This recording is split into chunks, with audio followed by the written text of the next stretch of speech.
Hello, hello, and welcome to Podcast by Torchlight. This is our first episode in a regular series covering a wide range of subjects about tabletop gaming and hobbying in general. Essentially, we're trying to answer the question, why do people play tabletop games? How does it impact their lives, and what are they able to accomplish or tell other people about? Over the next few months, we're hoping to invite a number of guests from the local gaming community to come on and talk about their passions and the stories of how they got to where they are. So, on the topic of storytelling, our first guest is Dan. Dan is a musician by trade and a storyteller by calling. He's been host of many D&D sessions over the last 2 years at Torchlight and countless more in the 15 years that he's been in the hobby. So, hello, Dan, and welcome to the show. Hey, David. Thanks for having me. Hey, no problem. So I just want to jump right into it, starting with the question of why people play tabletop games. So why did you start playing D&D, and why have you kept with it for so long? So I started playing D&D when I was pretty young, like I was a kid, and I was the kind of kid who D&D appealed to, like a lot of fantasy adventure and the kind of nerdy stuff, like I liked Star Wars, I read The Hobbit endlessly, so a lot of the kind of genre was very appealing, and I think that's why a lot of people kind of get into it, but in terms of how long I've kept with it, it's been interesting because even like all over that time, there have been like years where I didn't play. Especially after I left school and joined the realm of adulthood. That mythical realm that people Yeah. tell us exists, right? Yeah. Yeah. One of the things you kind of find out is that it's really hard as an adult to make D&D work. To get a group together that are going to like sync up schedules, especially like in this kind of generation where nobody's working Monday, Friday 9 to 5s. It's all shift work now. So getting like a weekly game seemed impossible. So there were years in my 20s that I had just entirely quit, and didn't really come back to it until the last like 3 or 4 years or so. Okay, so if we look back a little bit more, so you started playing when you were a kid. So it definitely seemed like with the other hobbies that you had, like you were definitely the let's say the target audience that D&D had at the time. Yeah. How has that changed over the years, in general culture and also in your own life? It's been let's say 15, 16, 20 years. Something like that, Yeah. yeah. Could you elaborate a bit? Sure. Like, I'll give you an example. Like, obviously, if you go on YouTube now, there's a lot of let's play videos with D&D and other tabletop games and stuff like that. Part of that has grown just because that medium and that online streaming has grown. It's really come into the mainstream. I would say within the last 5, 6 years. How has that impacted kind of your I guess interactions with the game, or interactions with other people? Well, there's a lot more people willing to play it now. Okay. I mean, obviously there are a lot of kind of like exploding sources of the game. Like the big one is Critical Role. Like it's become this kind of phenomenon. And like when I was a kid, I had one friend who played D&D, and he lived in another city. I saw him maybe once a year, so that was how often I got to play. Okay. And like in the kind of schools I went to and stuff, like nobody really played. So I would read books and make characters and stuff and have nobody to play with. But at this point now, it's like you can go onto forums online. The advent of the internet and like applications like Roll20 and things like that have all made it so you can find people and game with them, and there's so many kind of willing to get together with people they don't know to play this game, especially at like places like Torchlight, like the friendly locals. You're going to find people there who have common interests, and it's become a lot easier than it was like 15, 20 years ago to actually find people who play. Yeah, so I guess the accessibility has really helped a lot of people get into it. So speaking of accessibility, obviously right now a lot of us are trapped within our homes for the time being, and I see posts every day about people losing their mind and looking for new hobbies. And I think most of the people are turning to the internet, and on the internet there's all these different streams. There's video gaming, there's Netflix, there's all of these things. So with this abundant, I guess, overload of entertainment that we have at our fingertips at all times right now, why do people play D&D and tabletop games in general? Like, what in your opinion are the core appeals of it? So D&D and D&D is being used almost as like a blanket term for tabletop role playing in general. I think more people are probably familiar with the term Dungeons and Dragons than they are with tabletop role playing. Yeah. But it's obviously not limited to just D&D. There's everything. But realistically, the appeal in a thing like this, no matter how much we get in terms of entertainment, like we have movies and TV shows releasing so fast, and the writing on them is getting very good. So we're just kind of inundated with a lot to do. And even like with video games have become this unbelievable difference since when we were kids. Except I still suck at them, so that's always the same. We're always going to. But so what D&D offers is something wholly unique that can't really be replicated. Like, you can read a book and you can disappear into a book, but you can't change what the book is going to do. It's the same with movies and TV. You have no input. Video games started the input thing, but your input is limited to only what the developers of the game could think of first. So if they don't have an outline for what you want to do, you can't do it. And that's kind of the beauty of a game like this, where the structure of it, rather than a bunch of already coded material, the structure is another thinking, intelligent, and imaginative person. So you try something and the other person can then let that happen.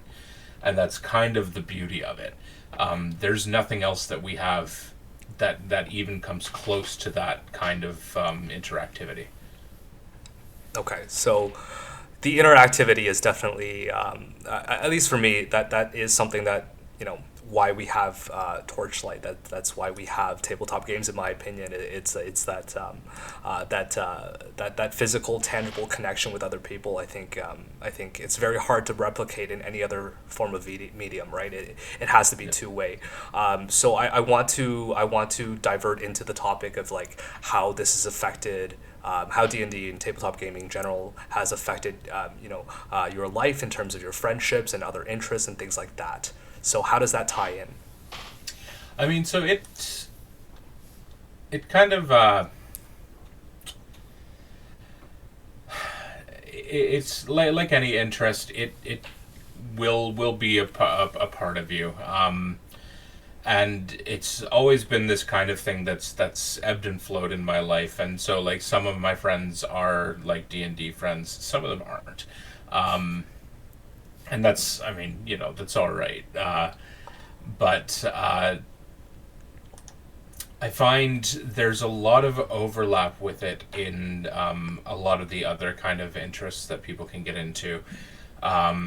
So, for instance, people who are into tabletop wargaming and miniature painting, there's some overlap with that, with D&D, if you're using miniatures for it.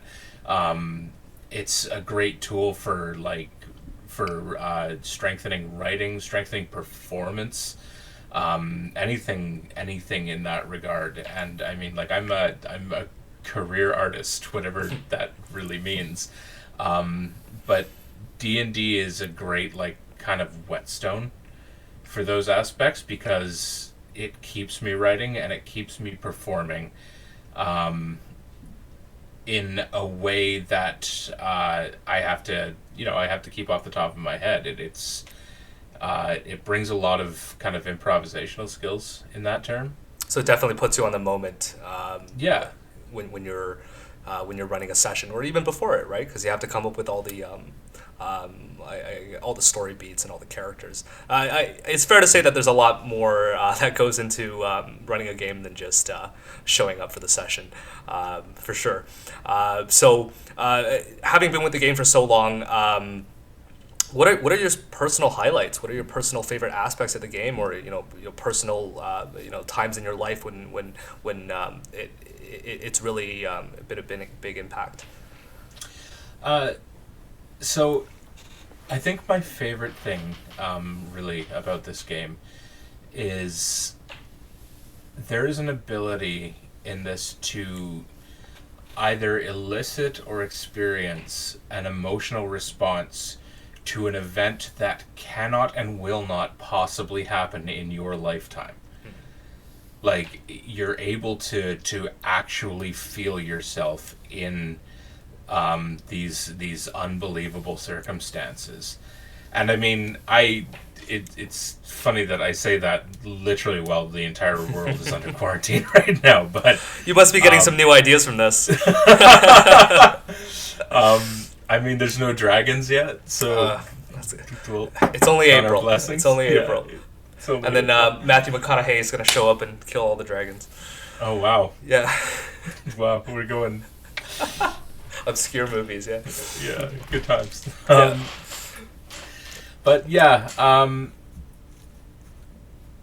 I think that's sort of has been the biggest impact to me, is having moments where, like, you can create something that will make people, like, really feel afraid or excited or like tremendously sad. Like, you can have people like legitimately crying over moments in game, and in a way that, again, you won't get it that personal in a book or in a movie. Like, it is only ever your own kind of sense of empathy when you're just taking in information. But when you're part of it, it's something so much more personal than that. Okay, sorry everybody, we had a little bit of a technical issue, so we're going to pick up right where we left off. The next thing we were going to talk about is kind of how to get started.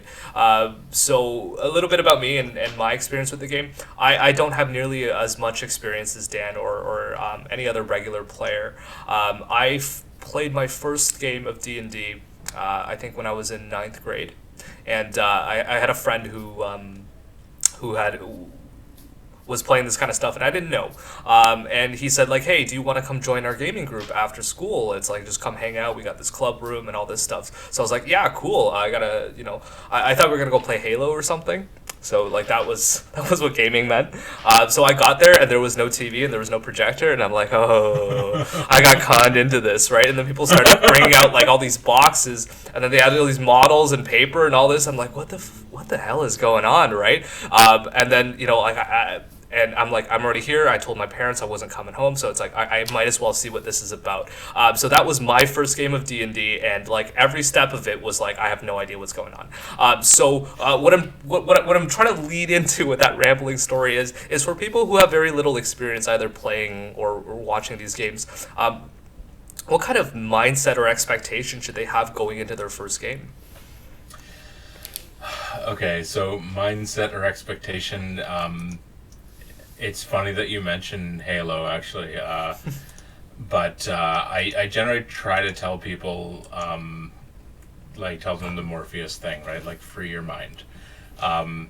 Don't expect video games. I think, as I mentioned before, video games have limitations in what the developers considered. and basically how much room they can cram onto a disc. And this doesn't have that. You are not restricted by that in this. So try to just go in with as open and low expectation a mind as you can. It's best if you really just go in thinking like this is going to be something entirely new. Let yourself have fun. Try your best not to be afraid, and don't worry about getting confused by rules and things like that. Everybody starts at some point. And the other bit of advice I have for people is if you are interested in D&D because you've watched Critical Role, do not expect Critical Role. That game is a whole bunch of like professional voice actors playing a game, and they've been playing together for years, so they're comfortable on camera and they're comfortable with each other. So don't expect like that level right off the bat. Just go have fun and tell some stories. Yeah, it is definitely a little bit different when you're looking at people who do this professionally. Obviously, they have a level of comfort with each other, a level of comfort with the game system that you may not have going in. So kind of going off that topic is there's definitely a culture for tabletop and for D&D in particular. There's certain references, there's certain kind of memes and kind of like cultural commonalities within there. Do you feel that people looking in from the outside who are on the fence about whether they want to try it out, do you feel that they see it as kind of an insular culture? I think a lot of people have, like historically, and it's becoming less and less now as we're getting more, like it's becoming a more mainstream thing. I mean, that's kind of been true of a lot of nerd culture in general. And it always sort of was really insular. Like now it's especially like going back, basically you go back any decade and it gets worse and worse. But we kind of got to this point where we realized that like, hey, like the jocks are playing D&D too. Like everybody loves Lord of the Rings. Like it's kind of like this it was this island that had a bridge going to it that nobody had discovered yet. And so everybody believed it was an island. And it never was. It's always, I think it's had that image cast upon it. But there was this thing that got shared a little while ago of, so I wish I could remember who, posting out on Twitter about how like it's not manly to play D&D, and it's like it was just like really bashing it. And then like two people in particular responded to this. One of them was Joe Manganiello, who is like he was a football player and like loves D&D, and he's like the perfect man. Like he's just this like gorgeous sculpted dude who then says like, "Bruh, I play D&D." The other person to respond to that was Vin Diesel. Yeah, he is pretty well known for this. Like yeah, and it's like yeah, here's the other like total macho friggin' tough guy, who like plays D&D. And then I think the third response was just Matt Mercer saying like, "Hey, it sounds like you had some bad experience with D&D. If you'd like to come have a game, you're welcome anytime." Yeah. And I think that was a beautiful moment for this game, because it showed in one like slap, I guess that's the word I'm going with. It showed immediately that not only does this cross those barriers, but it also welcomes people in. Yeah, certainly that welcoming element is something that I felt like back in the day as well as now. I think that's one of the biggest appeals. I think a lot of people who are playing and really into the game, from the outside, it may seem like they only want to hang out with their kind of a group who play D&D, but it's not like that. I don't think it's because there is so much depth to this game that a lot of the times that when people are talking to each other, those references are a common experience that they've had, and from the outside, any kind of common experience that you haven't had kind of seems insulated. But again, it's like there hasn't been. I haven't seen one instance of someone asking about D&D and someone saying like, oh, this isn't for you or anything like that. So yeah, like I think all of us kind of are embracing the mission. Let's get as many people playing this as we can, because I think it does a lot. It can be such a positive force in a person's life. And in so many ways. So if I wanted to get started today, saying I've never played before, what would you recommend I do? Not necessarily product wise or literature wise, but it's like how do I? What are some first steps to get me acquainted with the game, with the culture, with the other people who are a part of this? I mean, so.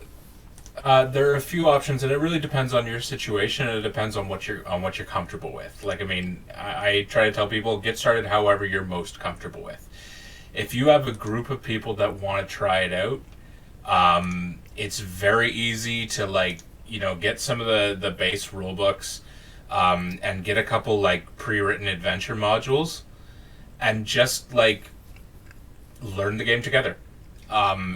Take turns with somebody taking the role of the dungeon master, or if you find if there's one person who's particularly keen on being a dungeon master, then just let them do it. But I find that can be a really good way, is kind of just learn together as a group. Alternately, I mean, if you want to just see what it looks like, again, Critical Role can be very good for that, but also with the caution tape of this is not gonna be your first D&D experience. So I mean, the other way realistically is just going to your friendly local gaming store whenever we're allowed to go places again. I see you caught yourself halfway through that. You're like, hey, go out and get some. Oh, wait a minute. Yeah. Still getting used to it. But, yeah. But realistically, just ask people. Put up postings, ask the owners who runs D&D. I mean, I was starting again to just run one-shots and tutorial games and things like that for people at Torchlight before all this madness happened. But there's usually a lot of kind of seasoned and experienced DMs who are interested in helping you take your first steps in. And so there's really no shortage of ways of getting started. Cool. Okay, so our next and last kind of topic of conversation is player or game master. So obviously, you're a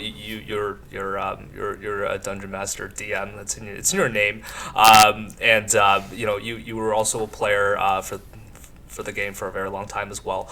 Can you tell us a little bit about how you transitioned from a player to a DM? Was that what you intended to do, or was it like somebody dropped out and then you had to fill someone's shoes? So when I first started, and this is back when I was 9 years old, so contradictory to our earlier numbers, okay. That was 25 years ago. Oh my god. Okay. I have players in my current games who are not that old. But myself and my friend, we didn't have a lot of books and stuff like that, and so we basically did what we called talking D&D. Okay. where one of us just like DM'd and the other one acted in that world, and we didn't have dice to roll, and we didn't have rules, and it was just sort of like we crafted a story together. And that was kind of my first real experience. And it was technically a DMing role.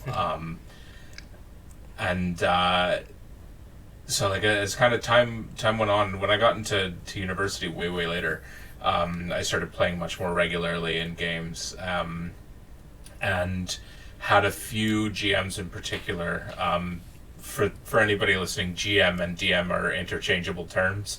I will hop between the two of them constantly, but there were a couple in particular who really kind of inspired me, and that made me think, like, I think I'd like to take a try at doing this, and then I just fell in love with it.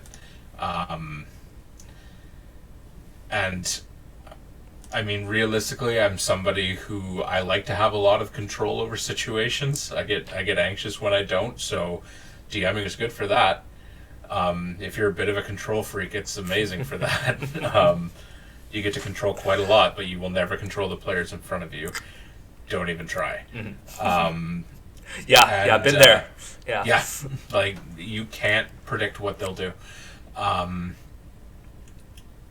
But yeah, I also found myself kind of, a lot of times I could get really easily bored as a player. Like, if I was just focusing on one character, I would end up just kind of drifting off somewhere else. And with the DMing side of things, it keeps my mind active enough that I don't have time to be thinking about anything else. It really helps kind of focus and occupy me. Yeah, I think in my limited experience as a GM, it feels like you have to be in 10 places at once. Definitely keeping a lot of things in, a lot of things to track. So earlier we talked about, people getting into the game. So if for instance I had a group of friends and none of us had played before, and we were jumping into the game and one of us had to be the GM. So what kind of advice do you think you can give to someone who is jumping into the game and right away being a DM? So it's a scary concept, and I mean, a lot of times you'll hear a lot of stories like from back before I was playing, like back in the 70s when this game started, of like a group of friends would get this game and one of them just had to do it. And that was it. So it's very much possible, and the game was always kind of designed for, like, this is gonna have to be the way this works. But as a DM, it's going to be helpful if you're somebody who likes to be more familiar with the rules, just to help you. It helps keeping you from having to go back and cross-reference a whole bunch of stuff. So, if you think you want to take on that role, or if your friends have thrust that role upon you, Voluntold. Yeah, grab those books and, like, just spend a bit of time reading through some of the chapters. Familiarize yourself with it. It's okay to reference it early on if you need to. And yeah, just, kind of get in there and do the work. But I also really believe that everybody should try it. I feel like everyone should have a bit of familiarity with what it feels like on both sides of the table in that game.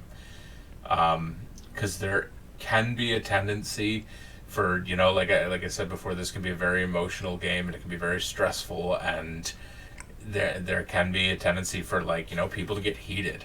Yeah. And I think it's important to, if you can see it from both sides, you understand, like, how it feels to be a GM trying to control all this stuff, and to be a player feeling like everything is hopeless. Yeah. There's difficulties to both sides, and I think it's worth trying for everybody, even just once. And I would say never underestimate the power of bullshitting. Yeah. Yeah. Yeah, right? like it's you learn to do that right quick. Yeah, yeah. You can't plan for everything, and then you get thrust a situation that you didn't think was possible, and then now you have to make up, a story of where that's going to go or why it isn't possible. And yeah, Yeah, you are going to have big, bad, horrible monsters that they are going to instantly kill, and you're going to have to pull something out of your ass and then make them believe you had planned it all along. it's a very valuable life skill to have right there. It's amazing. Yeah. Okay, so we're at about the half-hour mark. I think we wanted to keep this between 20 minutes and 30 minutes. We've covered a lot of the topics that we wanted to go over today. This is supposed to be kind of an intro to D&D and also why you should play it. So I want to thank our guest, Dan Murray, very much. We hope to have you on again in the future. Maybe we'll do a little more of a casual chat. We'll go into a bit more depth with the game or, with your experiences. For sure. Yeah, and finally, I want to give out a shout out to our Patreon sponsors. So for this episode, we have Callum, Eve, Artemage84, and Dan Murray himself. Those are our sponsors for this episode. So thank you very much, and we'll see you on the next one.